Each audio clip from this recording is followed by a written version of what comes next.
ये होने लगी है घुघरी बनाने की तैयारी। और इसमें पहले आटा मिलाया, फिर थोड़ा सा सूजी मिलाया, अब मिला दिया है सौंफ।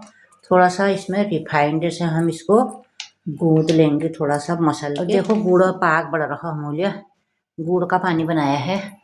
और पहले जो रिफाइंड डाला है ना, इसको खूब मसल के मिला लेंगे पहले तो।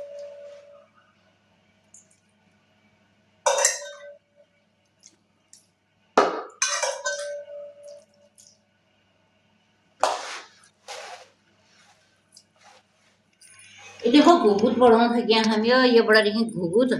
और ये ढाल, ये बड़ा रही तलवार ये।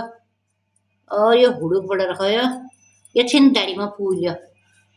और ये पूरी बड़ा रखा देखो ये तो घुघुत बड़ा है ये अमूल्य। ये तो ये बड़ा रही आई तो बड़ा छीन या